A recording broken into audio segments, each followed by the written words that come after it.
कराने वाला, ये साधु गीत पावन पुनीत पापों को मिटाने वाला, हरिद्र सिखाने वाला, ये सुख करनी ये दुख हरणी, ये सुख करुणी ये दुख हरुणी।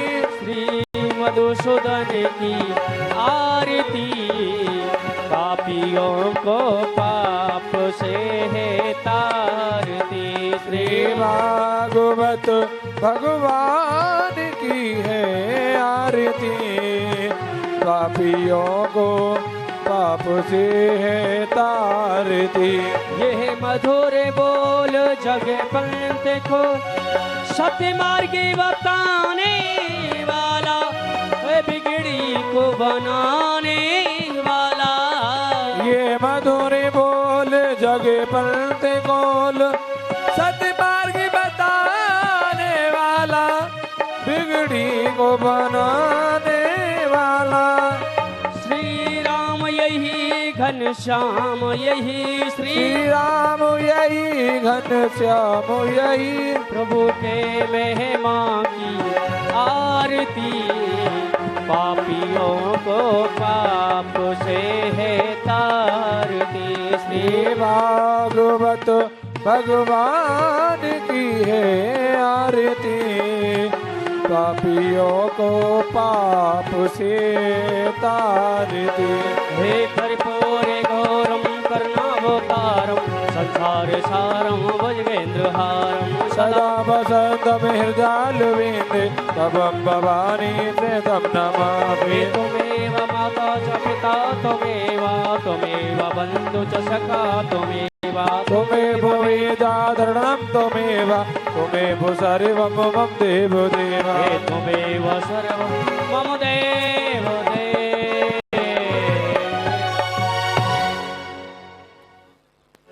मेरे सरकार का दीदार बड़ा प्यारा है, मेरे सरकार का दीदार बड़ा प्यारा है, कृष्ण बड़ा प्यारा गोविंद मेरा प्यारा, कृष्ण मेरा प्यारा गोविंद बड़ा प्यारा है, कृष्ण मेरा प्यारा गोविंद बड़ा प्यारा है, कृष्ण बड़ा प्यारा गोविंद बड़ा प्यारा है। मेरी सरकार का दीदार बड़ा प्यारा है, ओ मेरे सरकार का दीदार बड़ा प्यारा है, कृष्ण बड़ा प्यारा गोविंद बड़ा प्यारा है, कृष्ण मेरा प्यारा गोविंद बड़ा प्यारा है, कृष्ण मेरा प्यारा गोविंद बड़ा प्यारा है, कृष्ण बड़ा प्यारा गोविंद बड़ा प्यारा है।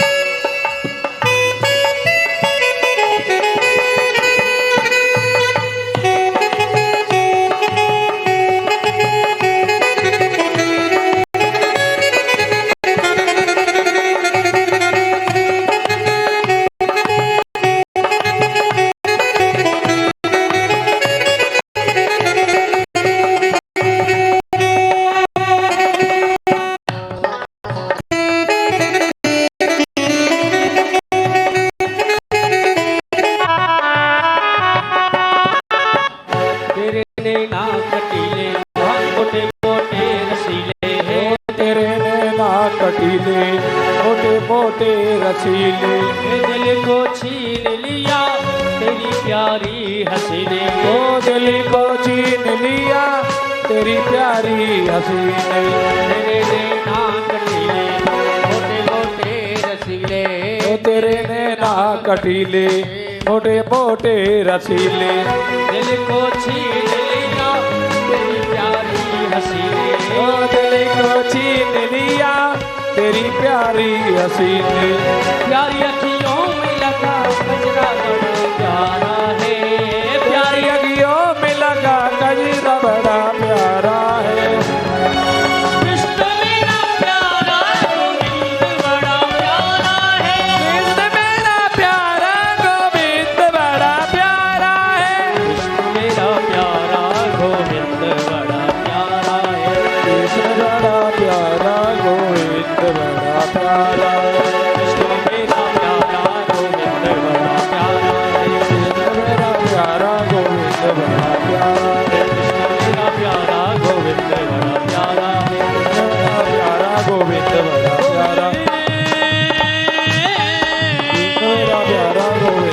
बड़ा प्यारा।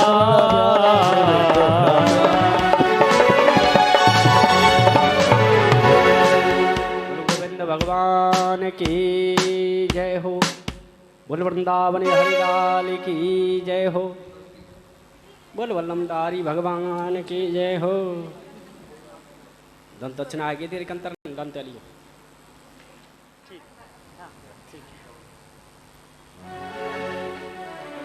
तो देखिए सबको राधे राधे, जय श्री कृष्णा। अब जैसे रोज का कार्यक्रम शुरू करते हुए आज भागवत का 5वां दिन है। श्री कृष्ण जो है अवतरित हो चुके हैं और उससे आगे हम स्तुति करते हुए अपना कार्यक्रम आगे बढ़ाएंगे।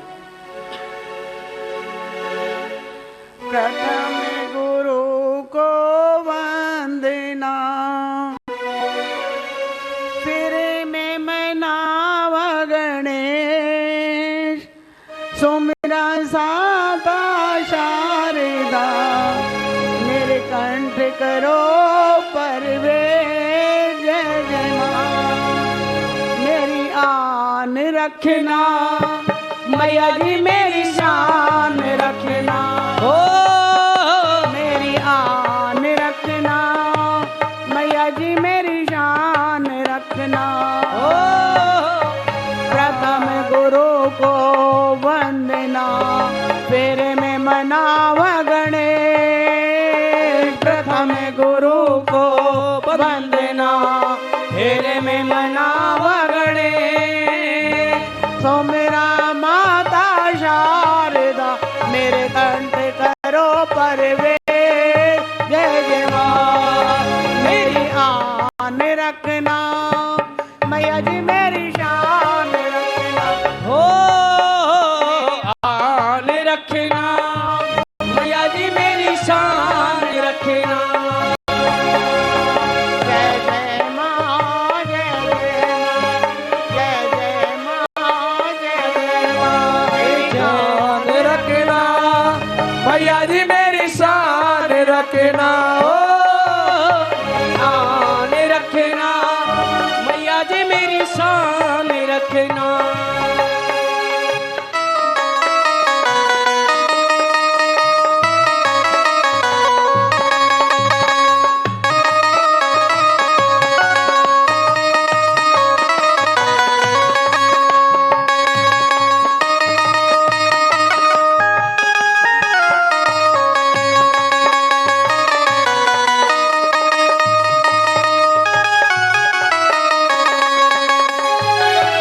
या देवी सर्वभूतेषु शक्तिरूपेण संस्थिता।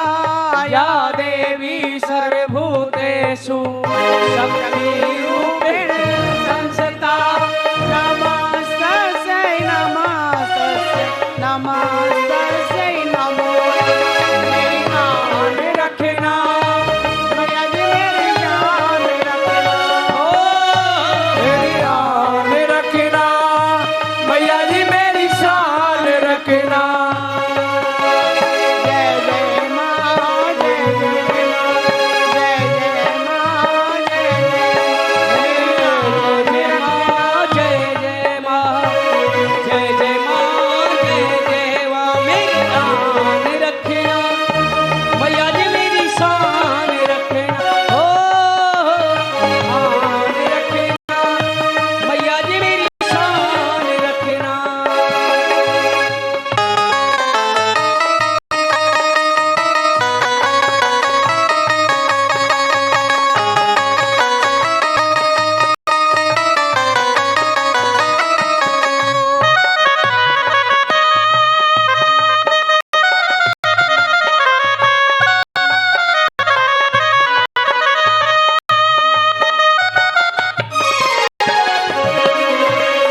कर्पूर घोरम करुणा अवतारम, संसार सारम भुजगेन्द्रहारम। कर्पूर गौरम कर्णावतारम, सारे सारम भुजेन्द्रहारम। सदा वसन्तं हृदयारविन्दे, भवं भवानी जयं नमामि। रखना मैया जी, मेरी शान रखना हो।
सरोज रज निज मन मुकर सुधार। श्री गुरु चरण सरोज रज निज मन मुकुर सुधार। वरुणो रघुवर विमल जसो जो दायक फलचार। मैया जी मेरी आन रखना, मैया जी मेरी शान रखना, हो मेरी आन रखना, मैया जी मेरी शान रखना।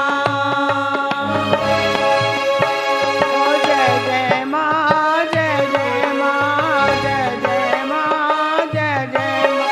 हो मेरी जय आन मैया जी मेरी शान रखना, हो आन रखना, मैया जी मेरी शान रखना। जय जय माँ, जय जय माँ, जय जय माँ, जय जय माँ। मेरी आन रखना, मैया जी मेरी शान रखना। हो आन रखना, मैया जी मेरी शान रखना।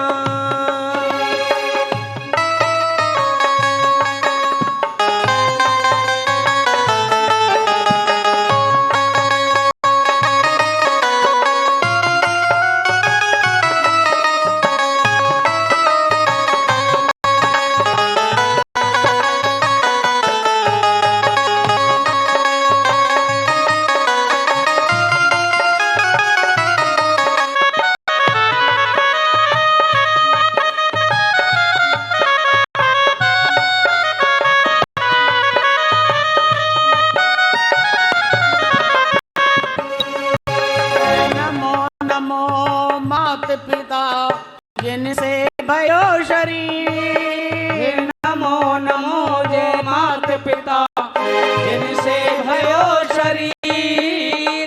नमो नमो जगदम्बिके जो दिया भजन और गीत। मैया जी मेरी आन रखना, मैया जी मेरी शान रखना, मेरी आन रखना, मैया जी मेरी शान रखना। हो जय जय माँ, जय जय माँ, जय जय माँ, जय जय माँ। जय जय माँ, जय जय माँ, जय जय माँ, जय जय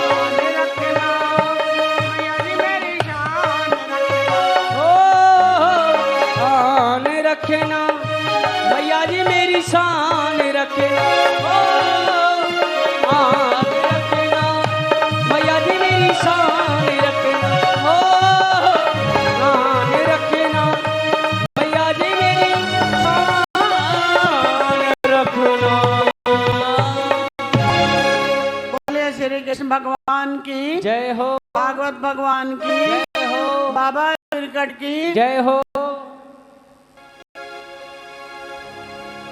तो देखिए एक भजन के साथ आगे मेरे साथ बोलते हुए सभी गाएंगे। ओ मेरा दिल तो दीवाना हो गया मुरली वाले तेरा। ओ मेरा दिल तो दीवाना हो गया मुरली वाले तेरा। मेरा दिल तो दीवाना हो गया मुरली वाले तेरा। ओ मुरली वाले तेरा, बंसी वाले तेरा। ओ मेरा दिल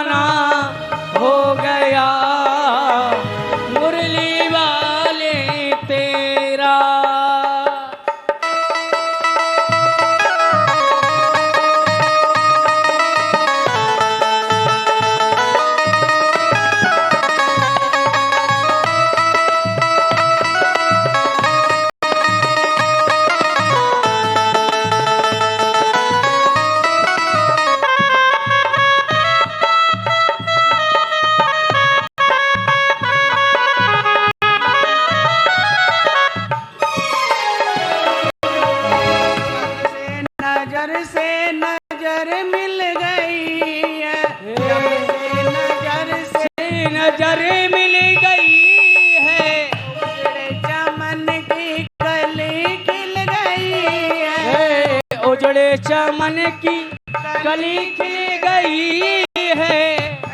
अरे क्या नजरे मिलाना हो गया मुरली वाले तेरा, मेरा दिल तो मिलाना हो गया मुरली वाले तेरा, तेरों का निशाना हो गया मुरली वाले तेरा।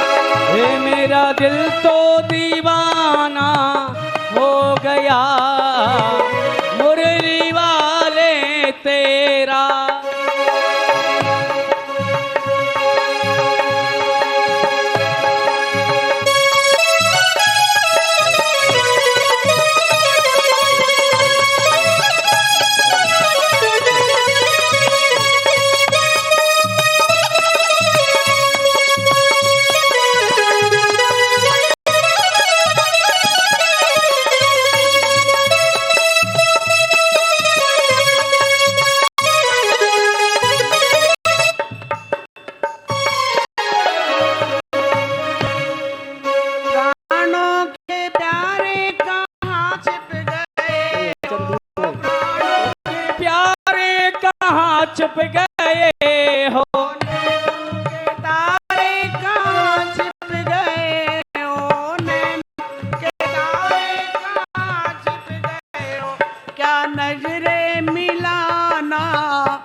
श्री राधे कृष्ण की जय हो, भागवत भगवान की जय हो, बोल व्यास जी महाराज की।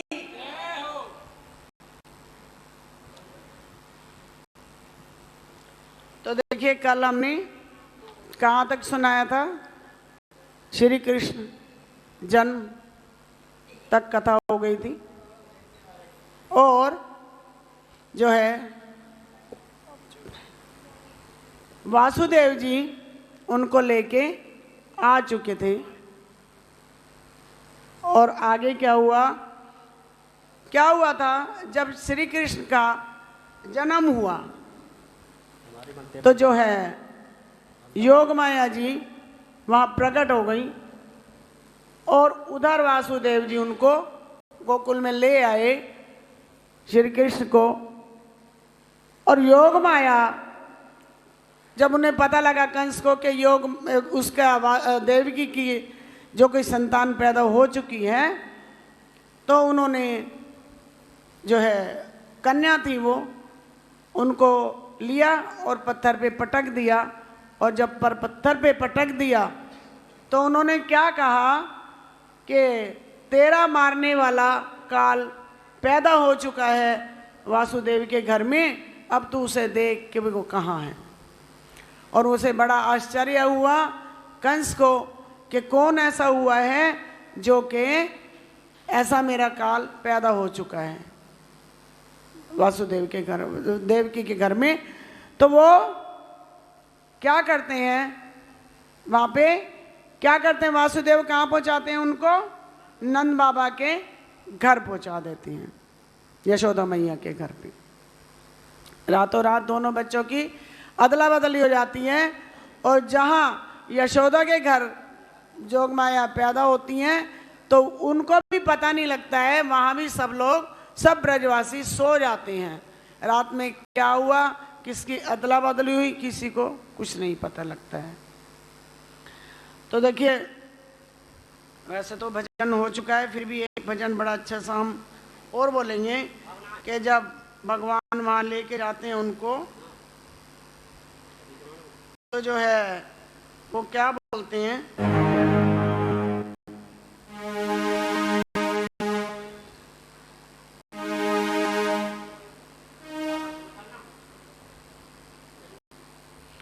देखिए, गंगा मैया जब वो लेके आ रहे होते हैं तो कैसे प्रार्थना करती हैं? जरा सर को झुकाओ वासुदेव जी, तेरी टोकरी में तेरी लोकी नाथ है। जरा चूमने दो चरण मुझे प्रेम से, ये यमुना की ये फरियाद है। जरा सर को झुकाओ वासुदेव जी, तेरी टोकरी में तेरे लोकी नाथ है। मुझे प्रेम से, यमुना की ये बड़ी फरियाद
बिहारी लाल की। यमुना जी का धीरज टूटा, उमड़ उमड़ कर आई है।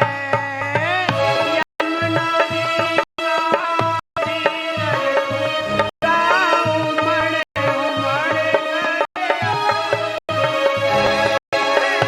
श्याम ने चरण लगाई, लीनो माथे माथे में आशा चरणों को लगाई, लीनो माथ ए प्रभु प्रेम से दरे से बेचूमने तो चरण मुझे प्रेम से, जरा जमुना किए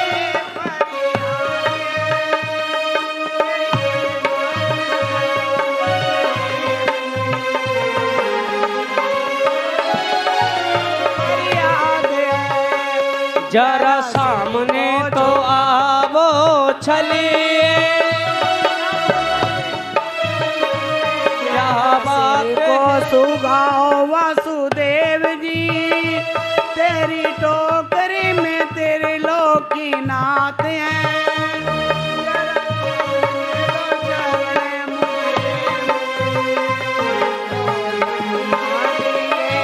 फरियाद है तो आवो चलिए चलिए,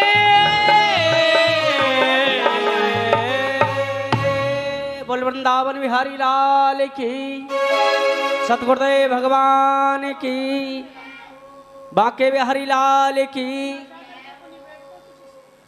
बोलिए बांके बिहारी लाल की जय हो, भागवत भगवान की। जय हो।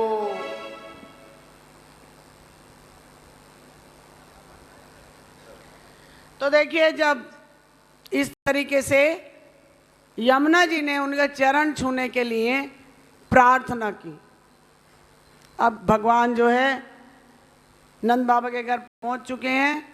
और नंद बाबा के यहाँ क्या हो रहा है,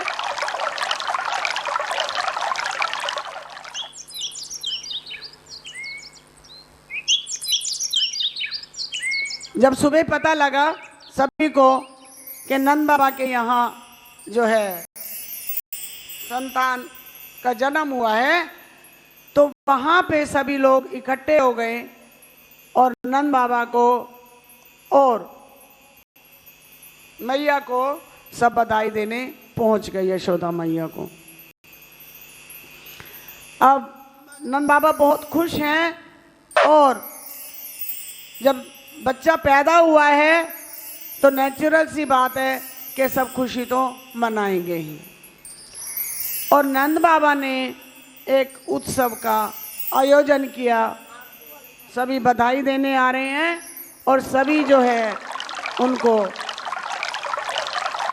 पूछने आ रहे हैं कि भाई क्या हुआ। तो पता लगा अब नंद बाबा जो है कहीं हलवाई को बुला रहे हैं, कहीं मिठाई वाले को बुला रहे हैं, और कहीं कुछ सबको न्योता दे रहे हैं सभी के यहाँ, और सभी को बुलावे भेज दिए हैं कि अब लाला का जन्म उत्सव मनाया जाएगा। जब सबके यहाँ बुलावे चले गए तो सभी बहुत खुश हो रहे हैं ब्रजवासी, और बहुत अच्छे अच्छे कपड़े चुन रहे हैं अपने पहनने के लिए उस नंद उत्सव को मनाने के लिए। और बहुत अच्छे अच्छे वहाँ पकवान बन रहे हैं, नंद बाबा के घर में मिठाइयाँ बन रही हैं, और पता नहीं क्या क्या हाथी घोड़े सब कुछ पाल के आ रही हैं। और जो है सभी लोग भागे भागे चले आ रहे हैं कि आज तो नंद बाबा के यहाँ उत्सव मनाया जा रहा है। कोई बधाई लेने आ रहा है, और कोई जो है ना सब भजन करने आ रहा है, कोई गाता हुआ आ रहा है, गीत गाता हुआ आ रहा है, और कोई बाजे बजाते हुए आ रहे हैं सब। मेरो लाला झूले पलना नके होले छोटा दीजो। कन्हैया को कौन कौन झोटा लगाएंगे, कौन कौन पल्ला झुलाएंगे? खड़े होकर के बड़े भाव से कहेंगे, और मेरो लाला झूले पलेना लेके होले छोटा दीजो मेरो लाला झूले पलेना लेके होले छोटा दीजो मेरो लाला झूले पलेना होले छोटा दियो लेके होले छोटा दीजो लेके धीरे छोटा दीजो लेके होले छोटा दियो लेके होले छोटा दियो हे मेरा लाला झूले पलेना लेके होले छोटा दीजो मेरो लाला झूले पलेना लेके होले छोटा दियो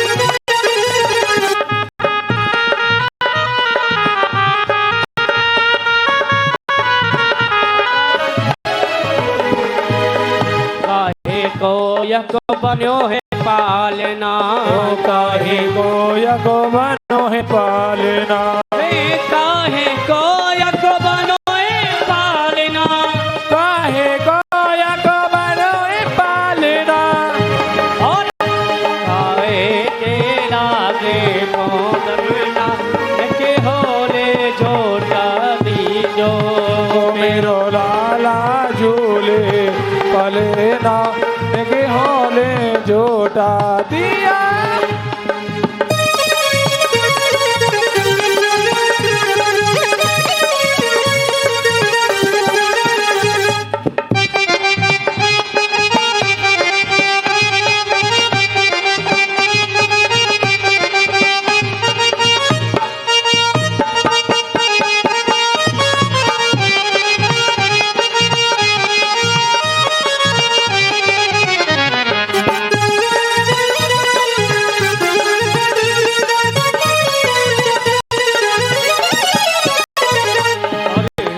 जड़ते को बनो है पालनो जड़ते को बनो है पालनो रतन जड़ते को बनो है पालनो रतन जड़ते को बनो है पालनो और रेशम के लागे भोगन्ना लगे होले छोटा दीजो ओ मेरा लाला झूले पलेना लगे होले छोटा दियो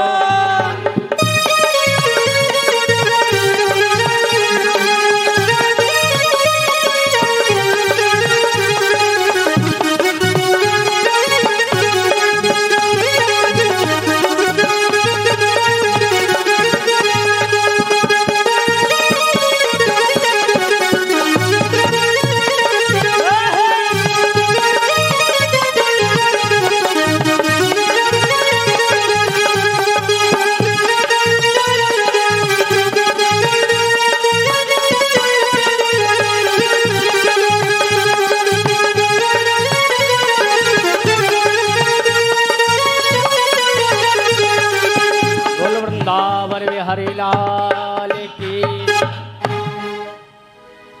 बैठ जा सभी बोलिए बाल कृष्ण भगवान की कन्हैया लाल की जय हो। बोल व्यास जी महाराज की जय हो। बैठ जाओ। कोई भी सब जो है बधाई लेने आ रहे हैं नंद बाबा के घर पे। कोई कुछ मांग रहा है, कोई कुछ मांग रहा है। और नंद बाबा जी ने क्या किया कि शुक्राचार्य जी महाराज को उत्सव में बुलाया और उन्होंने 18,000 श्लोकों से भगवान का गायन किया उत्सव के लिए। और परीक्षित जी कहते हैं कि बाल रूप में प्रकट होकर सबका साक्षी हो रहा है, सबको दर्शन दे रहे हैं वो। अब होता क्या है कि 2 लाख गाय और अन्न के साथ विशाल पर्वत बनाकर नंद बाबा ने ब्राह्मणों को भेंट की। और उसके अलावा क्या किया नंद बाबा ने? मिठाई, पकवान, कपड़े तो बांटे ही बांटे सबको, लेकिन और क्या बंटवाया? चांदी के बर्तन, सोने के बर्तन। अब जहाँ चांदी और सोने के बर्तन बटे तो वहाँ तो सब भागेंगे ही, चलो जी चांदी के बर्तन मिल रहे हैं, सोने के बर्तन मिल रहे हैं। और कितने उन्होंने गेट बनवाए। अब एक दूसरे से पूछ रहे हैं, एक गेट पे कहीं चांदी के बर्तन बट रहे हैं, कहीं सोने के, कहीं हीरे मोती बट रहे हैं। सब एक दूसरे से पूछ रहे हैं, अरे हमें तो चांदी के मिले हैं, तो तुम्हें सोने के कहाँ से मिले हैं बताओ तो सही। तो बता रहे हैं, जाओ जाओ जल्दी 5 नंबर गेट पे जाओ, वहाँ तो सोने के बर्तन मिल रहे हैं। और जाओ 7 नंबर गेट पे हीरे मोती मिल रहे हैं। जाओ वहाँ पे जो है ना वो दान किए जा रहे हैं कपड़े, जाओ फटाफट। सब ऐसे भाग रहे हैं, कोई इधर भाग रहा है, कोई उधर भाग रहा है। और नंद बाबा इस तरीके से सब दान पुण्य इतना किया है कि मेरे लाला के लिए कोई भी ऐसी कमी ना रह जाए। उत्सव में कोई ये ना सोचे कि नंद बाबा ने कुछ नहीं दान किया। दोनों लोग तो 2 हाथों से लुटाते हैं, और लुटाने वाले तो 1 हाथ से भी नहीं लुटाते, लेकिन नंद बाबा 2 हाथ से छोड़ो 4-4 हाथ हो रहे हैं उनके, तो ऐसे लुटा रहे हैं। तो देखिए ऐसे खुश हो रहे हैं सभी वहां उत्सव मनाते हुए। आनंद आ गया। जैसे अचानक बाढ़ आ गई है लोगों की, इतने सारे ब्रजवासी वहां इकट्ठे हो गए। तो नंद बाबा के यहाँ जो है ना उत्सव कितने तरीके से मनाया जा रहा है, मतलब हर चीज, कोई कमी नहीं है। अच्छा, तो फिर उसके बाद में कहते हैं जैन मित्र दुख। अब क्या होता है, जैसे ही उत्सव मन रहा होता है, उत्सव मनाते मनाते नंद बाबा को याद आता है कि अरे मैंने तो कंस का कर नहीं दिया।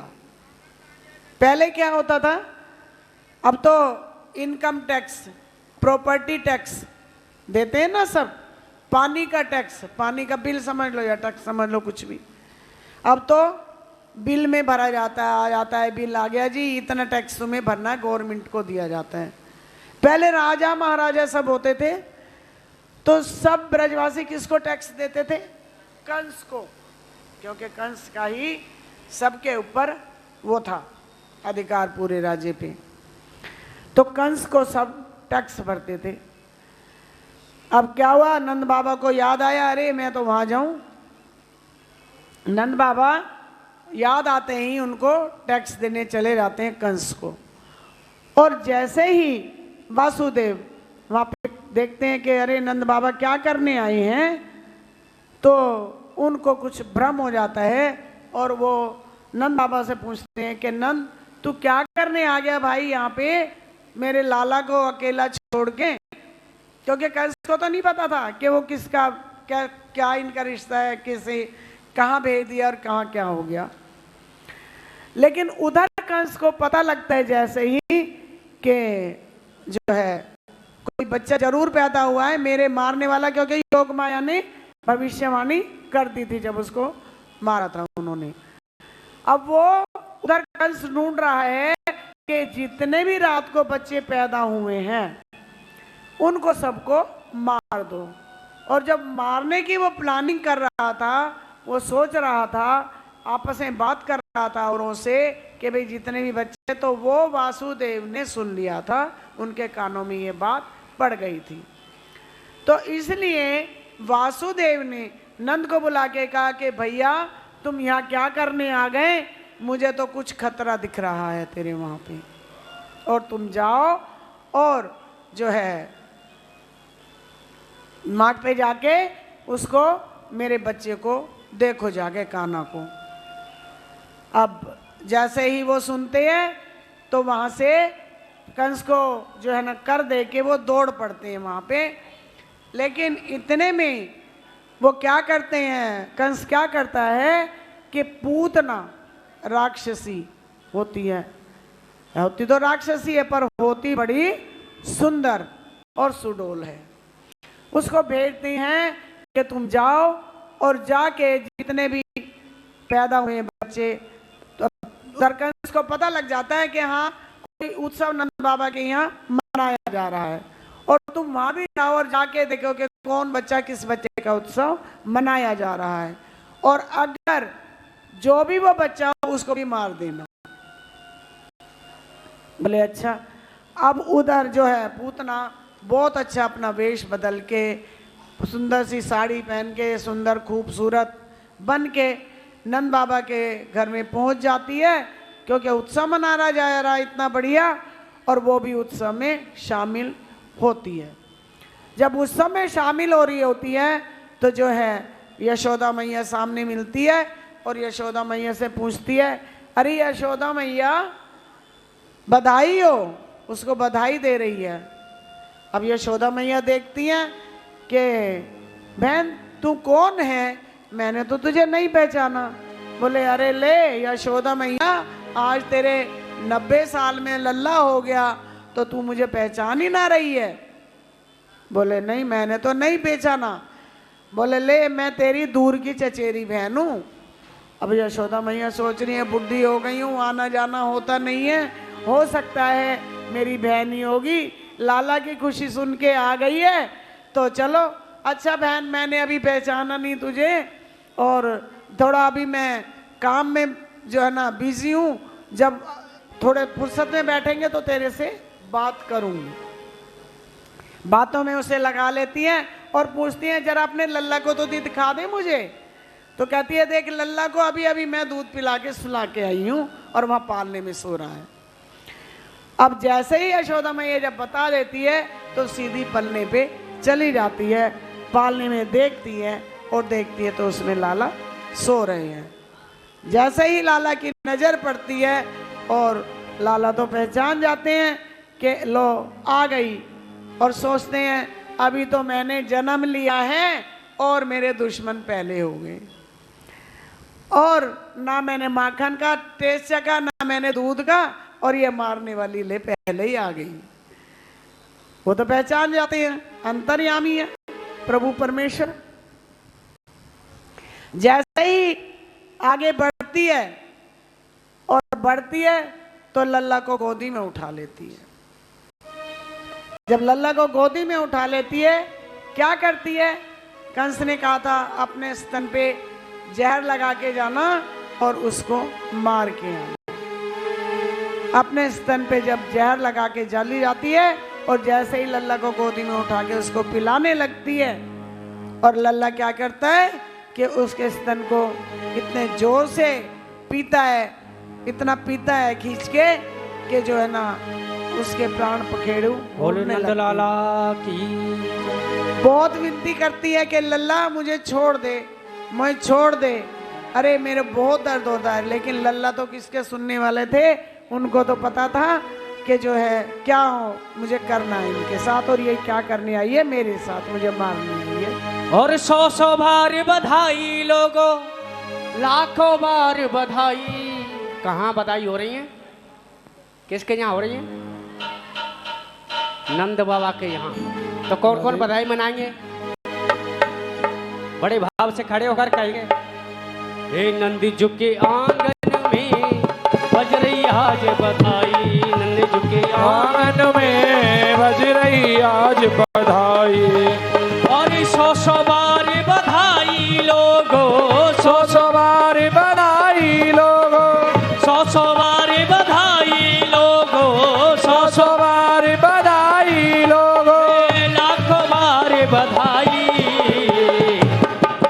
ऐसे नहीं बैठे बैठे बधाई मनाएंगे, खड़े होकर के है वो खड़े कहेंगे, हे नंद झुके आंगन में बज रही आज बधाई, नंद झुके आंगन में बज रही आज जय हो। बधाई।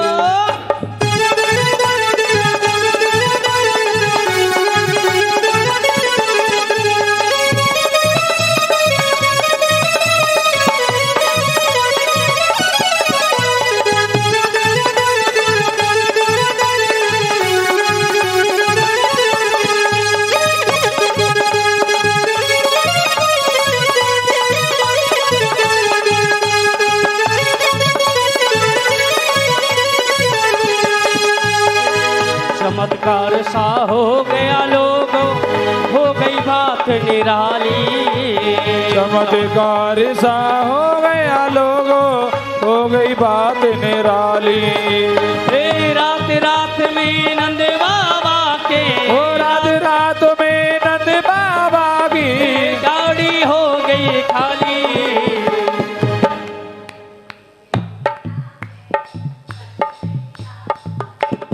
नंदे झुके अंगना में बज रही आज बधाई। नंद झुके अंगना में बज रही आज बधाई। ऐसे नहीं, आनंद नहीं आता ऐसे। जब तक बल्लम नहीं चलता है ना, बड़े भाव से कहेंगे और श्याम तेरी बंसी पे जाऊं बलिहारी रसिया, और मैं तो नाचूंगी तेरे आंगन रसिया। मैं तो नाचूंगी तेरे दरबार रसिया, तो नाचूंगी तेरे दरबार रसिया। मैं तो नाचूंगी तेरे दरबार रसिया। तेरे दरबार रसिया, तेरे दरबार रसिया ओ है। दरबार रसिया है दरबार रसिया। दरबार रसिया, तेरे दरबार रसिया है। दरबार रसिया मेरे दरबार रसिया। तेरी बंसी पे जाऊं बलिहारी रसिया, तेरी बंसी पे जाऊं बलिहार रसिया। मैं तो नाचूंगी तेरे आंगन रसिया। मैं तो नाचूंगी तेरे दरबार रसिया।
सूरत पे मोहर दिल दीवाना हो गया। ओ सावरी सूरत पे मोहन दिल दीवाना हो गया। हे दिल दीवाना हो गया, मेरा दिल मस्ताना हो गया। दिल दीवाना हो गया, मेरा दिल मस्ताना हो गया। हे सावरी सूरत पे मोहर दिल दीवाना हो गया। ओ सावरी सूरत पे कान्हा दिल दीवाना हो। बांके में हरिलाल की, व्यासी महाराज की, बल्लमधारी भगवान की मौज करो। तो देखिए इस प्रकार जो है पूतना का पतन हुआ, और जब पूतना मर गई तो मैया इतने जोर से आवाज हुई कि धड़ाम से, और मैया भागी भागी आई और जो है बोली कि सबको लगा क्या आवाज हुई, और देखा तो इतनी जो है पूतना मरी पड़ी है वहां पे, तगड़ी लंबी। उन्होंने सोचा कि ये क्या है, और देखा तो वो पूतना थी वहां पे।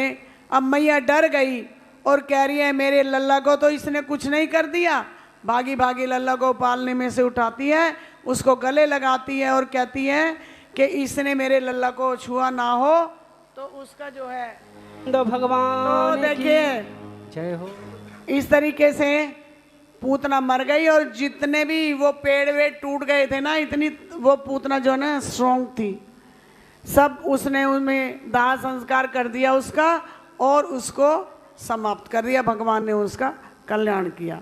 बोले श्री कृष्ण भगवान की जय हो। अब आगे क्या होता है, जब पूतना को तो नहीं मार सके भगवान, वो भगवान को जो उसकी कंस की जो प्लानिंग थी वो फेल हो गई भगवान के सामने मारने की। अब कंस को लेकिन पक्का विश्वास हो गया कि शायद मेरा काल वही है। कि क्यों कि पूतना को तो मैंने जहर लगा के भेजा था स्तन पे, उससे नहीं मर पाई, तो फिर क्या होगा, उसने उल्टा पूतना को ही मार दिया। अब क्या करता है कंस, तृणावर्त को भेजते हैं कि तुम जाओ अपना रूप बदल के वहां पे तृणावर्त बन के। अब वो जाते हैं, देखा किसी ने तृणावर्त, समझ में आती है क्या चीज़ है, क्या चीज़ है तृणावर्त, किसका नाम है? कहानी तो बहुत बार सुनी होगी, ये तो तुमने हर भागवत में बताया जाता है। तो एक दिन क्या हुआ, मैया तो इधर लाला को खिला रही थी खूब उछाल उछाल के, जैसे बच्चे को छोटे को खिलाते हैं, और दूध पिला रही थी उसको गोदी में और उसको प्यार भी कर रही थी। उधर कंस तृणावर्त को भेजता है कि जाओ अब तुम उसको मारो जाके। अब मैया जब दूध पिला रही थी और तृणावर्त उधर से आ रहा था, तो प्रभु को पता लग गया कि कोई ना कोई फिर आ रहा है। उन्होंने उसको देख लिया और देख के सोचा कि ये तो घर की तरफ ही बड़ा चला आ रहा है, तो मैं इसको बाहर ही रोकना चाहूँगा, लेकिन कैसे रोकूं? कहने लगे मैया को ही किसी माया जाल में मुझे फंसाना पड़ेगा। अब वो दूध पिला रही थी, तो दूध पिलाने में मैया की बुद्धि इतनी वो कर दी भ्रमित, मैं और गोदी में खुद इतने भारी हो गए कि मैया से लिए ही नहीं जा रहे थे, यशोदा मैया से। यशोदा मैया कहने लगी अरे लल्ला तू दूध पिलाते पिलाते इतना भारी कैसे हो गया? अब वो तो माया थी उनकी। कहने लगे अच्छा लल्ला मुझे तो याद ही नहीं रहा, मैं तो 2 घंटे से तुझे दूध ही पिलाई जा रही हूँ, और तू इतना दूध पी लिया तूने आज कि तू इतना भारी हो गया अब मेरी गोदी में कि मेरे से तू पकड़ा ही नहीं जा रहा है। तो चल तूने भी दूध ज़्यादा पी लिया है और मुझे भी टाइम ज़्यादा हो गया तुझे दूध पिलाते हुए, तो तू अपना नीचे उतर के खेल ले। और प्रभु की तो मर्जी यही थी कि किसी तरीके से मैया मुझे नीचे उतार दे। तो अपनी माया उन्होंने उनके ऊपर फेरी और गोदी से नीचे उतर गए।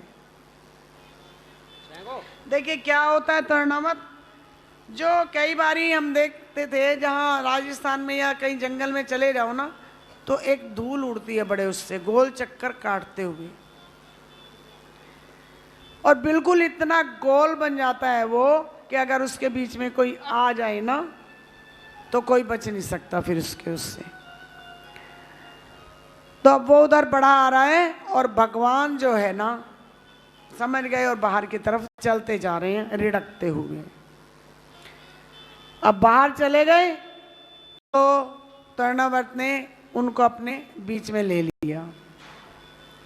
अब वो भगवान कह रहे हैं कि ये सोच रहा है कि मैं तो पत्थर ही हूँ, मुझे पत्थर समझ रहा है ये, और ये नहीं पता कि किससे लड़ने आ गया। भगवान अपना इतना भारी रूप बनाया और उसके ऊपर चढ़ गए। और उसको बाहर जंगल में की तरफ ले गए, गांव से बाहर ले गए।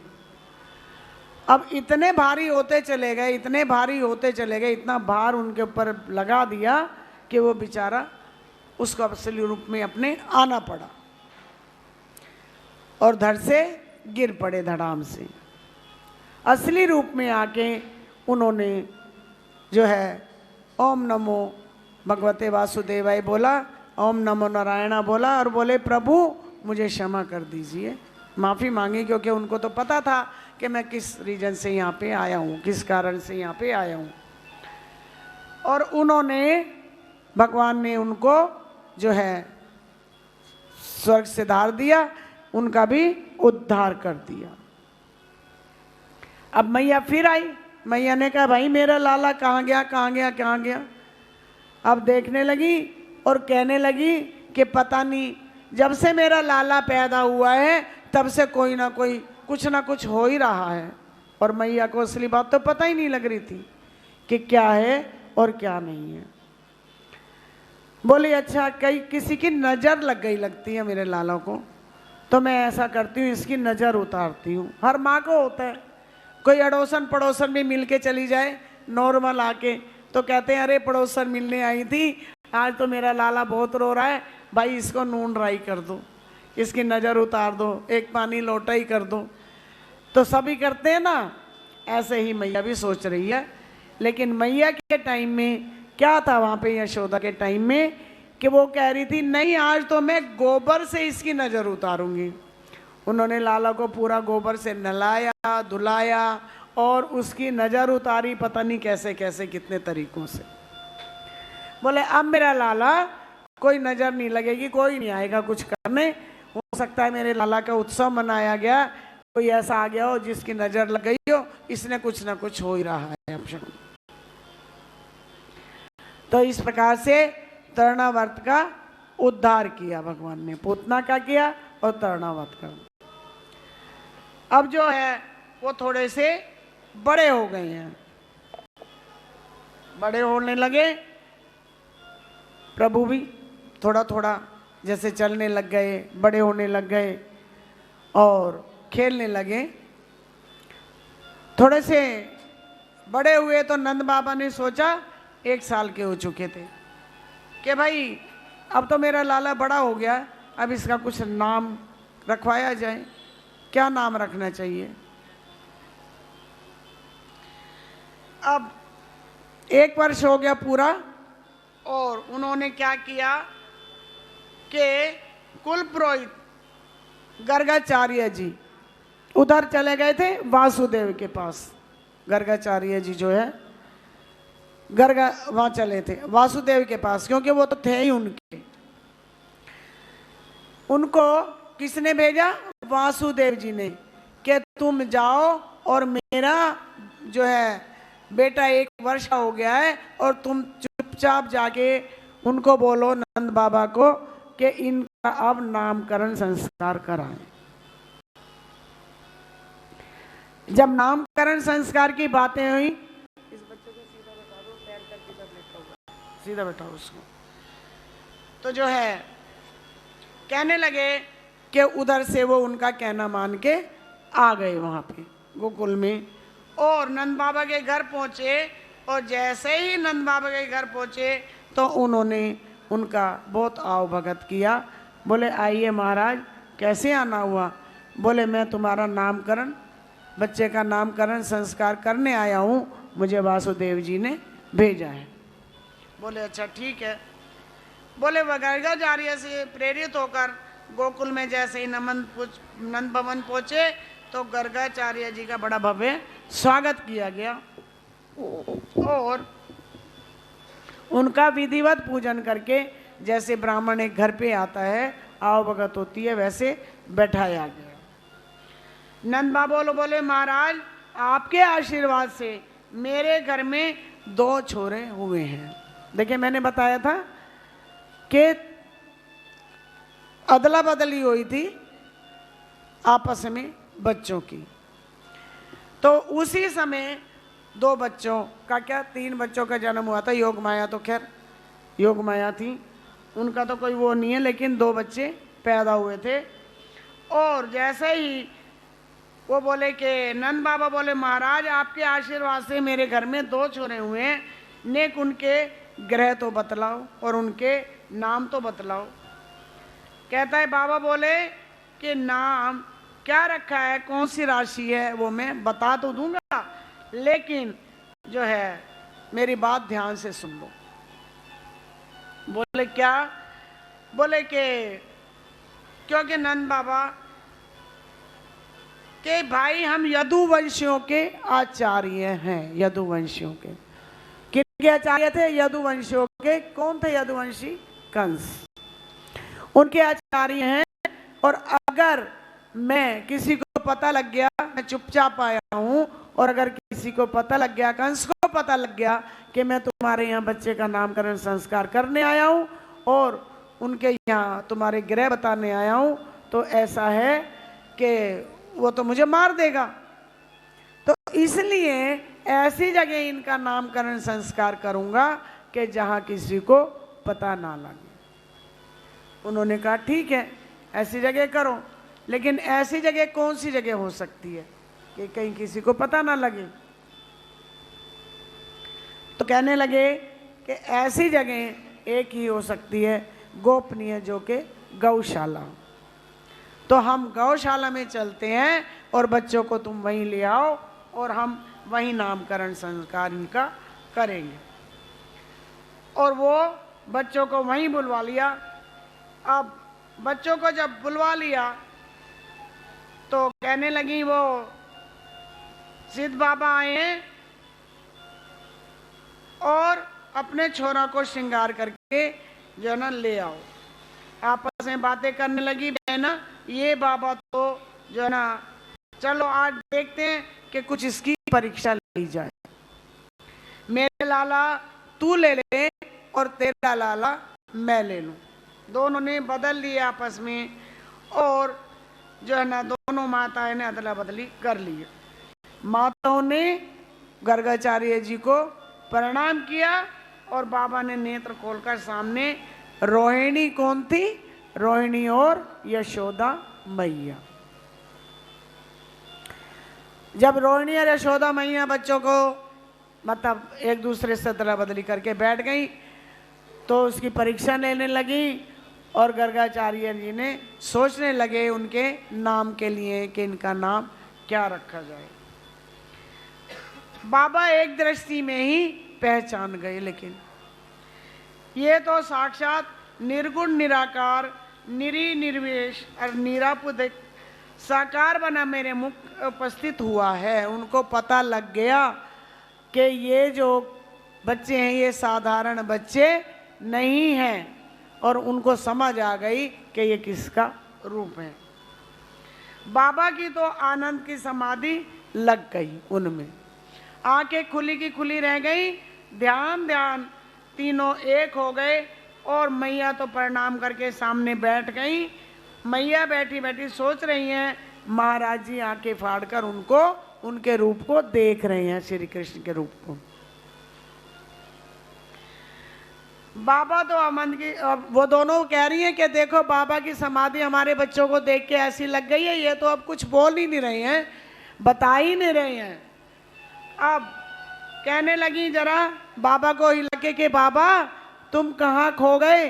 अब तो टाइम हो गया, इतनी देर हो गई है, कब तक हमारे बच्चों को निहारती रहोगी? तो तुम जो है ना हमें बताओ कि इन बच्चों का क्या नाम रखा जाए और इनके ग्रह कैसे हैं।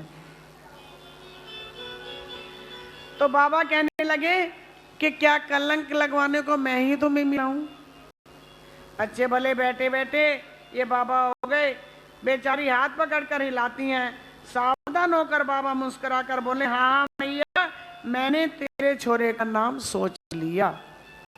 मैया बोली, जय हो महाराज, ऐसे नाम सोचो कि हम भी, वो भी सोच में पड़ गई कि हम भी सोच में पड़ जाएं कि हाँ भाई क्या नाम है। और जैसे जैसे गर्गाचार्य ने अपने आप को संभाल कर पुनः दोनों बालकों को निहारने लगे और देखते ही देखते मुस्कुराए और बोले, अदला बदली कैसे दिख रही है। कहीं हमारी परीक्षा तो नहीं हो रही है, वो समझ गए। अरे मैया, तेरी गोदी में तो जो लाला है वो निश्चित रूप से रोहिणी का नाला है, और जो तेरी गोदी में है वो यशोदा का लाला है। इतना सुना मैया मुस्कुराने लगी। मुस्कुराने की तो बात ही थी। रोहिणी की तरफ देखने लगी, एक दूसरे की तरफ, यशोदा रोहिणी की तरफ और रोहिणी यशोदा की तरफ देखने लगी। एक दृष्टि में ही जो है हम दोनों बहन अपने छोरों को अंतर ना समझे। अब तो बताओ कि इनका नाम क्या है, कि मतलब हम दोनों बहनें एक दूसरे के बच्चों में अंतर नहीं समझती, अब इनका नाम बता दो आप। हमने इसलिए बता नहीं रही कि हमने अदला बदली क्यों करी, कि बाबा तुम्हारी परीक्षा लेने के लिए करी। अब कैसे कही सच्चाई अपनी, क्या हमने तुम्हारी परीक्षा ली है? लेकिन कह रही है नहीं नहीं, हम तो ऐसे एक दूसरे में भेदभाव नहीं करते, एक दूसरे को अपना समझते हैं, इसलिए हमने अदला बदली कर ली। बोलिए श्री कृष्ण भगवान की। तो बहुत कहते हैं, क्या बताते हैं कि ये छोरा आगे चल के बहुत बलवान निकलेंगे। हम इसका नाम क्या रखें? जो ये है रोहिणी का जो बेटा, उसका तो रख दिया बलराम, और जो यशोदा का बेटा है उसका रख दिया कृष्ण। तो बोले कृष्ण बलराम की जय हो, बाल रूप भगवान की जय हो। तो कहते हैं कि ये कोई छोटे मोटे नहीं है, ये हजारों को भी भारी पड़ेंगे, उनके भी काबू में नहीं आएंगे। ये ऐसे हैं, त्रिलोकीनाथ हैं ये। कहते हैं अच्छा। तो कहने लगे कि ये बताओ कि इनका भविष्य कैसा है। बोले मैया, इनका क्या भविष्य बताऊं? इनके आगे तो अच्छे अच्छे राजा महाराजा नहीं टिक पाएंगे, पर अपने छोरा की तू सुन ले, ये इतना नटखट और इतना रहेगा कि जो है ना सबको खूब नाच नचावेगा। कहने लगे अच्छा। तो बोले फिर भी बता तो दे, कि ना बस बताने की जरूरत ना है, मैंने तो ये बता दी जो बतानी थी। तो सब बातें, उनका भविष्य भी बता दिया और उनकी बातें भी बता दी, और उनका नामकरण संस्कार करके गर्गाचार्य जी ने अपना कार्य पूरा किया। बोलिए श्री कृष्ण भगवान की जय हो। जय हो। अब भगवान जो है ना और बड़े हुए, कुछ जैसे जैसे बड़े हो गए, बड़े हुए, बच्चा बड़ा होता है तो पहले तो क्या होता था, बच्चे बड़े हो जाते थे तब क्या होता था बताओ? जब बच्चे थोड़े बड़े हो जाते थे तो आपस में इतने घर ऐसे नहीं होते थे कि कोई दीवार है या भाई कुछ है, खुले खुले घर होते थे सब जगह, और बच्चे आपस में खेलते थे बहुत सारे एक दूसरे के साथ। मिट्टी है, पानी है, रेत है, सब खेलते थे। पहले तो रेत ही होता था, कच्चे घर होते थे। अब तो क्या है, ऐसे पक्के घर हो गए हैं। माँ बाप को फुर्सत भी नहीं है, ना आपस में किसी कहीं खेल सकते हैं, कहीं में आ सकते हैं, ना जा सकते हैं। अब वो बच्चे आपस में खेलने लगे तो कृष्ण के बलराम के सखा भी बन गए। आपस में बच्चे खेलेंगे तो सखा भी बनेंगे, एक दूसरे के मित्र भी बनेंगे।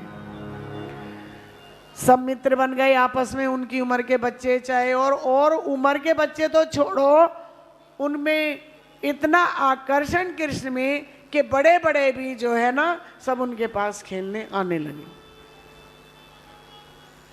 अब जब बड़े बड़े भी खेलने आने लगे तो सब खेलने लगे।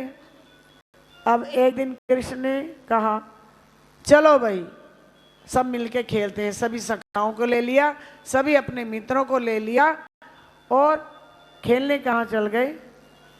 जमुना जी खेलने चले गए।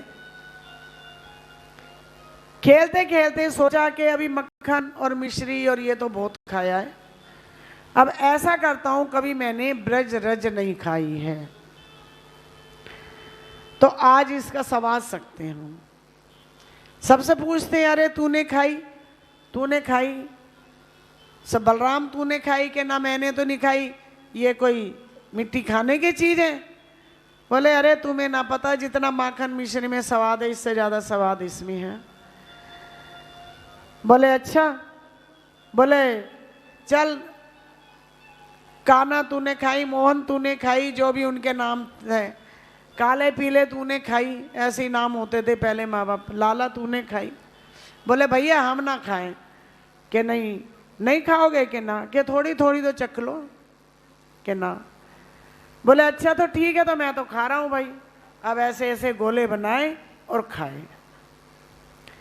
अब जब बच्चों ने देखा, उनके सखाओं ने देखा, मित्रों ने देखा, तो कहने लगे लाला तू इतनी मिट्टी खा रहा है, हम यशोदा मैया से तेरी शिकायत करेंगे। तेरे लाला ने माटी खाई, यशोदा सुन माई। तो जो है अब मिट्टी खा रहे हैं और सभी जाके मैया को शिकायत लगा रहे हैं। अब मैया पूछ रही है कि लाला क्या तूने मिट्टी खाई? अब बोल दो मुझे। तो देखिए कैसे कहते हैं, भजन के द्वारा समझाते हैं।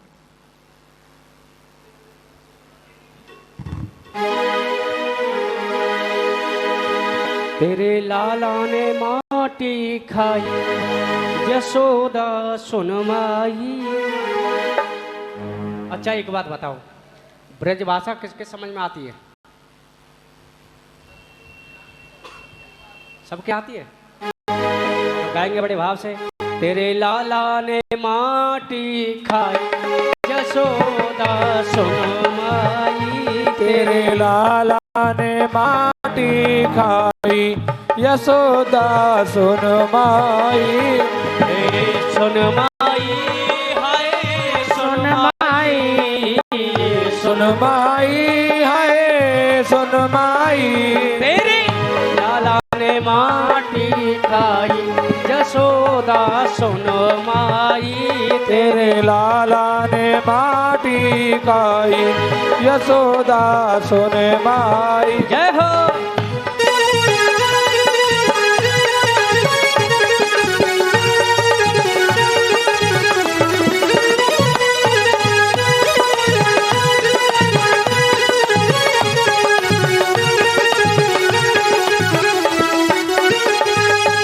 लाला ने ब्रज रज खाई, यशोदा सुन माई।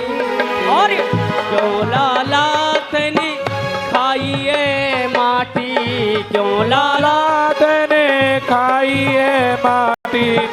माखन को कब भूना नाटी, माखन को कबहू न नाटी।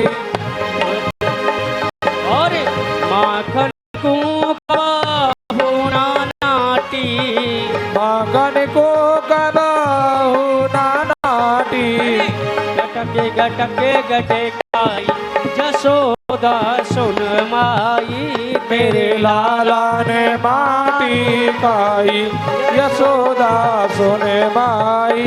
तेरे लाला ने ब्रज रज खाई, यशोदा सुन माई। तेरे लाला ने माटी खाई, यशोदा यशोदा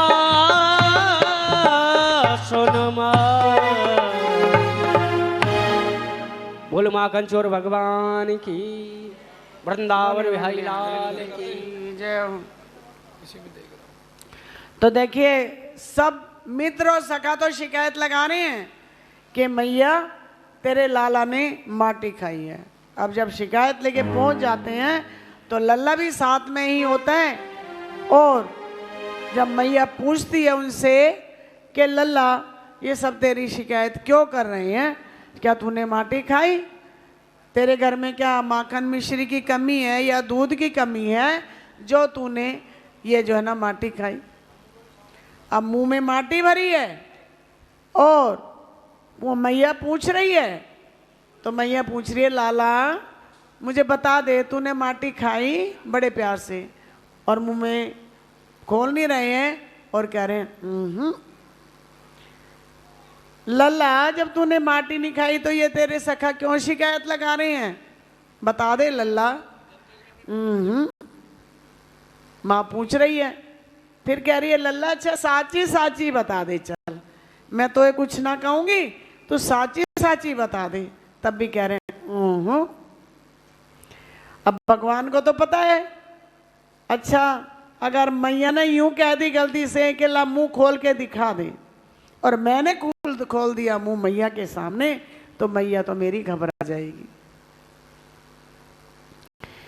बोले अच्छा लाला ये बता, ये झूठ बोल रहे हैं? फिर भी कह रहे हैं अच्छा तूने खाई? अच्छा लाला ये क्या लगा रखी है, तू मुझे मुंह से ही बता दे, बोल तो सही, मुंह तो खोल। जब तूने माटी नहीं खाई और कुछ भी नहीं करा तो मुंह खोल। अब मैया क्या करती है, जबरदस्ती मुंह को दबा देती है पकड़ के, जैसे हम कई बारी बच्चों को करते हैं कि ला दिखा तूने मुंह में क्या डाल लिया। ऐसे ही मैया यशोदा कहती है कि लाला दिखा, अपना मुंह दिखा, तो जब तूने माटी ही नहीं खाई तो मुंह खोल के दिखा दे।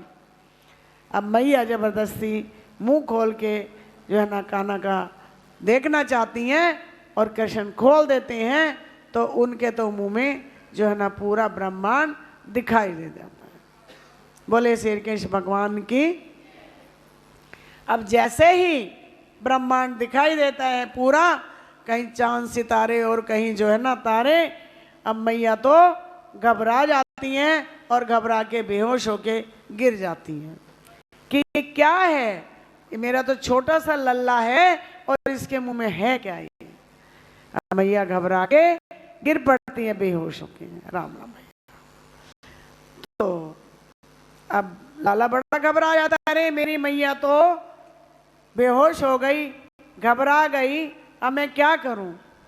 अब सोचते हैं मैया को तो भाई ठीक करना पड़ेगा, कुछ ना कुछ करना ही पड़ेगा। और वो क्या करते हैं, मैया को होश में लाने के लिए फिर मैया का जो है ना भूल में डालते हैं मैया को, और मैया को कहते हैं कि मैया खड़ी हो, मैया खड़ी हो। जब उठाते हैं उसको मैया को, तो यशोदा मैया देखती हैं कि मेरे कृष्णा ठीक ठाक तो है, और ठीक ठाक होने के चक्कर में फिर मैया जो है ना मुझे याद ना कर ले और दोबारा से फिर ना गिर जाए। तो मैया कहती है अच्छा लाला यूं बता दे कि तू मुंह में क्या दिखाया था। अब उनकी बुद्धि पे पर्दा फिर डाल देते हैं और कहते हैं मैया सब तेरा भ्रम था, मेरे मुंह में तो कुछ भी नहीं है। बोले नहीं लाला बता क्या था। मैया अब देख ले मुंह खोल के, और तब मैया को कुछ भी नजर नहीं आता है और मैया के उस पे पर्दा डाल देते हैं। बोले श्री कृष्ण भगवान की। तो इस प्रकार अपनी मैया को उन्होंने पूरे ब्रह्मांड के दर्शन कराए मिट्टी खा के। तो अब देखिए जो है क्या होता है, एक बारी आपको सबको पता है कि भगवान ने मोर पंख कब से और क्यों लगाना शुरू किया, पता है किसी को? क्यों प्रिय है मोर पंख भगवान को? नहीं पता किसी को भी? बता सकता है कोई? चलो अभी तक अगर नहीं सुना है तो मैं बता देती हूँ आप लोगों को।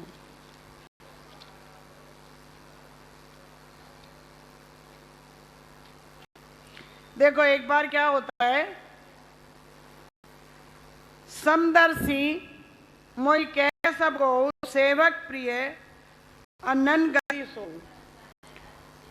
राम जी हनुमान जी से कहते हैं, ध्यान से सुन लो जरा जो मैं बता रही हूं उसको। राम जी हनुमान जी से कहते हैं एक बार कि मुझे सभी लोग समदर्शी कहते हैं। इस शब्द को ध्यान से सुनना। तो हनुमान जी बोले तो क्या आप समदर्शी नहीं हैं? पता है समदर्शी का मतलब किसी को? एक समान देखना, सबको एक समान देखना, एक जैसा देखना। तो श्री राम बोले नहीं, समदर्शी भी हूँ, परंतु क्या करूँ जब मुझे अपने शरण पत्र भक्त दिखाई पड़ते हैं, मतलब मेरी शरण में जो आते हैं, जो भक्त मुझे दिखाई देते हैं, तो मैं उनका पक्ष लिए बिना रह नहीं पाता। प्यारी लाल की जय। मुझे सेवक बहुत प्यारे हैं, और सेवकों में भी कौन सा सेवक जिसकी दूसरी गति नहीं है। मुझे ही अपना सब कुछ माने बैठे हैं, मुझ पर आत्मसमर्पण किए बैठे हैं, मतलब सब कुछ अपना सौंप कर समर्पण मुझे अपने आप करे बैठे हैं। तो कहते हैं कि उनका पक्ष लिए बिना मैं नहीं रह पाता। और भगवान क्या कहते हैं, देवता असुरों से, वो क्या कहते हैं कि अगर देवता असुरों से पीड़ित होकर भगवान को अवतार लेने की प्रार्थना करते हैं, तो अवतार हेतु प्रार्थना करने के समय देवताओं ने भगवान को अपने पक्ष में मिलाने की पूरी कोशिश करते हैं।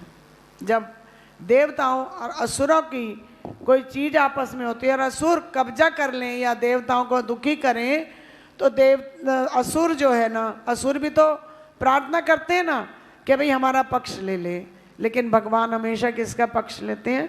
जब देवता प्रार्थना करते हैं तो देवताओं का ही पक्ष लेते हैं।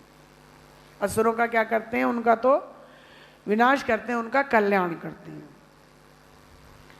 तो कहते हैं जय जय सुरनायक कौन है, पूछते हैं, तो बोलते हैं कि इन शब्दों से लगता है कि देवता भगवान की स्तुति करके भगवान को अपने पक्ष में लाने का प्रयास कर रहे हैं। तो पक्ष को धारण करके आज भगवान पक्ष धरता स्वीकार करते हैं। इसलिए पक्ष मतलब क्या होता है? पंख, पंख धारण किए हुए हैं। अब क्यों पक्ष को पंख का नाम दिया गया है, अभी आगे पता लगेगा तुम्हें। अब प्रश्न उठता है कि पंख तो चाहे चिड़िया, पंख तो सभी के होते हैं, हर पक्षी के होते हैं, चिड़िया का हो, कबूतर का हो, कौवे का हो, तो मोर का ही भगवान ने क्यों अपने सिर पे धारण किया? तो क्यों धारण किया? इसलिए क्योंकि मयूर परम योगी पक्षी माना गया है। क्या माना गया है? परम योगी। आप जानते हैं कि अन्य जीव जंतुओं की तरह मोर को कभी विषय भोग करते हुए नहीं पाओगे, और मोर तो केवल प्रेम पुलकित होकर पंख फैलाकर नाचता है। उसी समय मयूरी उसके आगे पीछे घूमती है। जब नाचते नाचते मोर प्रेम मत हो जाता है तो उसकी आंखों से अश्रुधारा बहती है, और जो अश्रुधारा बहती है उसको जो है ना मयूरी पी लेती है, उसको ले लेती है, और वो गर्भवती हो जाती है। इसलिए मोर परम योगी पक्षी कहा जाता है। और कन्हैया हमारे योगी राज, क्योंकि मोर को भी योगी बोला गया है और कन्हैया भी हमारे योगी राज हैं, योगेश्वर हैं। इसलिए भगवान उसी मोर पंख को धारण करके बताना चाहते हैं कि मैं भी रास विहार खूब करूंगा। अब ध्यान से सुनना, रास विहार खूब करूंगा, चीर हरण भी करूंगा, गोपियों के बीच जो है ना रमण भी करूंगा, पर मुझे कोई भोगी ना समझे। मैं भी मोर के समान परम योगी हूँ। यह संकेत करने के लिए भगवान ने मयूर पिच धारण किया, मोर पंख धारण किया। बोलिए श्रीकृष्ण भगवान की। आज समझ में आ गया भगवान ने मोर पंख क्यों धारण किया और भगवान ने उसके साथ क्या कहा है। देखिए बहुत से आज के बच्चे जो है, बहुत श्री कृष्ण का मैंने भगवान के लिए बोलते हुए सुना है कि भगवान तो सखियों के साथ रास रचाते हैं, इतनी रानियां रखते हैं और उनके साथ ऐसे करते हैं। लेकिन ये नहीं सोचते वो भगवान है। क्या भगवान की नियत किसी के लिए खराब हो सकती है? वो तो पालनहार हैं, वो तो रक्षक हैं, वो तो परमपिता परमेश्वर है। तो फिर उनकी बराबरी ऐसे बोल के कोई क्या कर सकता है? लेकिन आज तर्क वितर्क का समय आ गया है। लोग ज्ञान कुछ भी नहीं है फिर भी अपने आप को बहुत ज्ञानी मानने लगे हैं और इस परंपरा को जो है ख़त्म करने की सोच रहे हैं। जो सनातन धर्म की परंपरा है या जो सनातन धर्म के हमारे ग्रंथ हैं, जो उनसे हमें शिक्षा मिलती है, जो हमें अच्छी चीज़ हम ग्रहण कर लेनी चाहिए, उसको वो ख़त्म करना चाहते हैं। क्योंकि उनमें उनका स्वार्थ है। कैसे स्वार्थ है? अगर हम किसी गलत चीज़ के लिए उनको रोकते हैं, टोकते हैं, तो उनको वो सहन नहीं कर पाते और अपने आप को बहुत ज्ञानी जानकर वो इस तरीके तर्क वितर्क पे उतर आते हैं। तो इस प्रकार हमें भगवान को समझना चाहिए और औरों को भगवान के लिए समझाना चाहिए। तो बोलिए श्री कृष्ण भगवान की जय हो। तो अब भगवान क्या था कि एक बार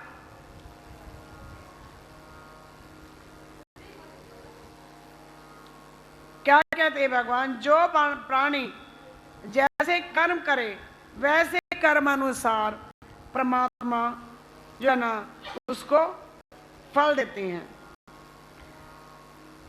तो गोवा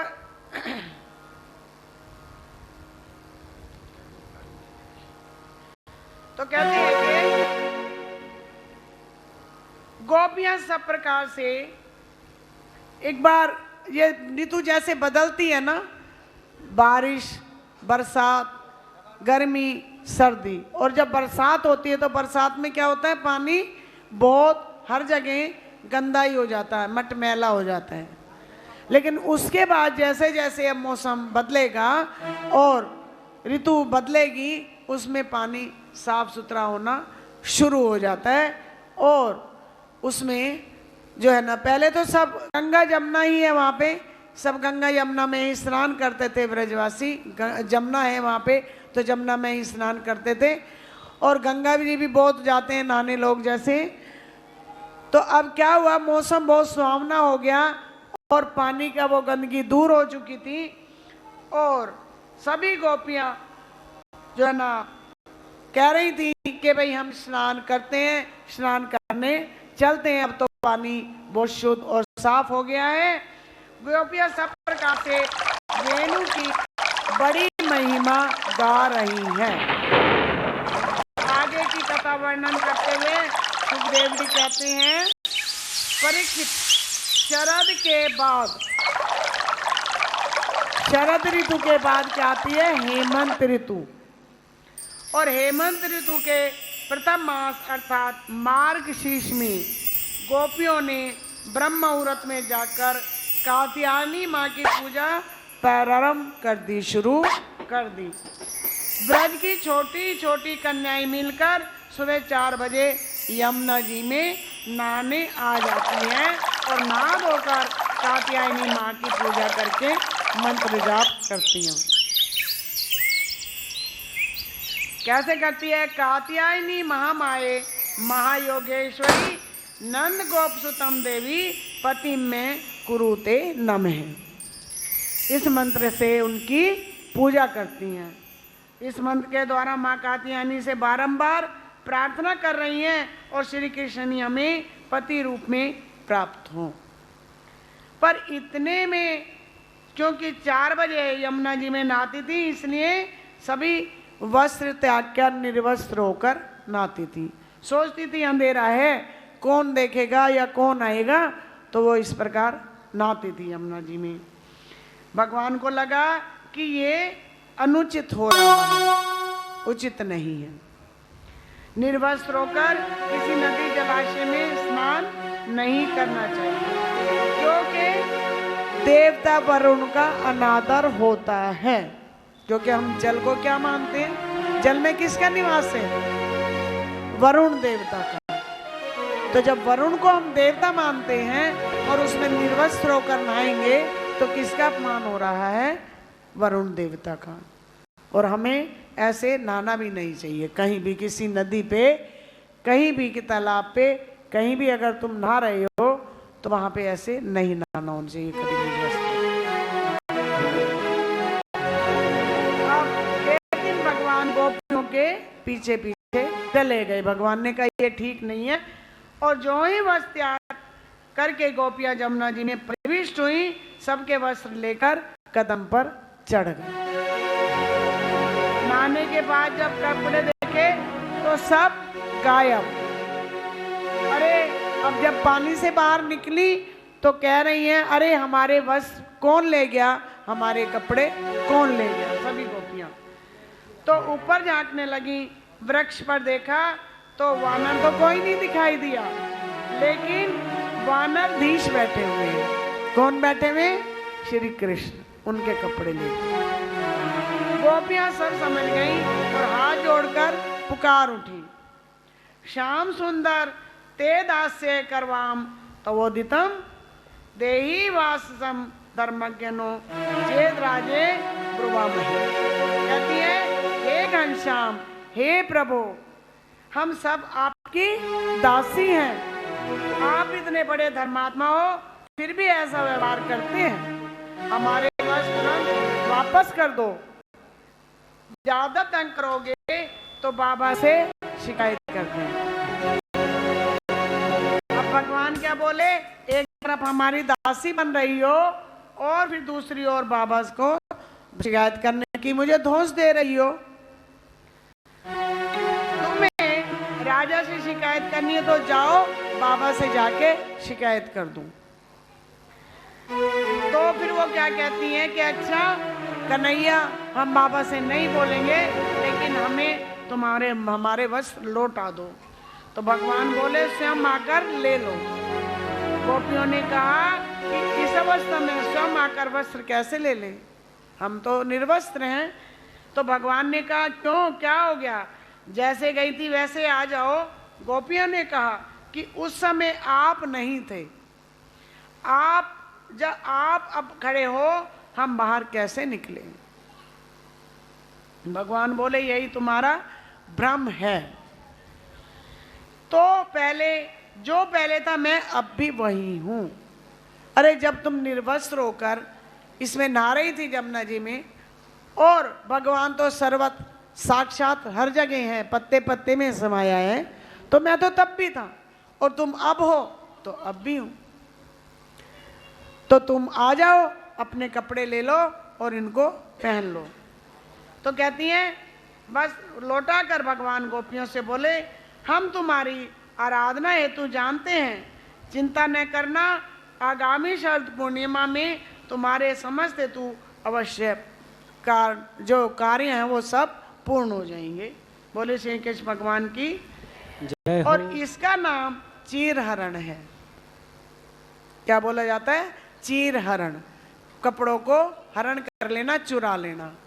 सीताहरण कहा जाता ना, सीताहरण।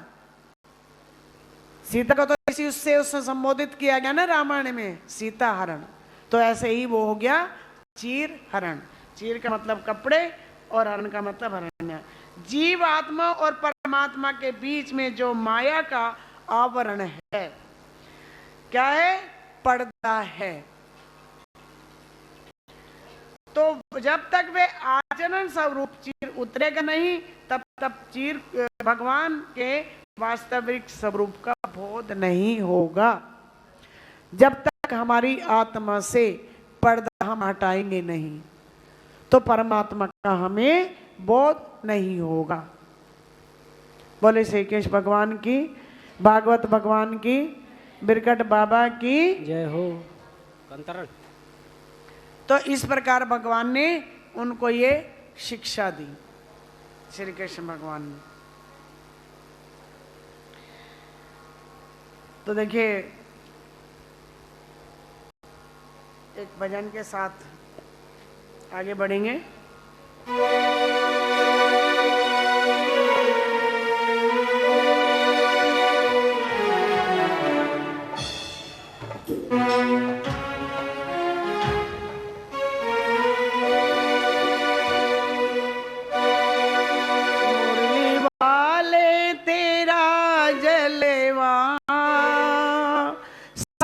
जग से निराला है, ओ बंसी वाले तेरा जलवा सारे जग से निराला है। जैसे बदली में जाम निकला मेरा शाम काला काला है, तो जैसे बदली से जाम निकला मेरा शाम काला काला हे मुरली वाले तेरा शुक्रिया, सारे जग से निराला है।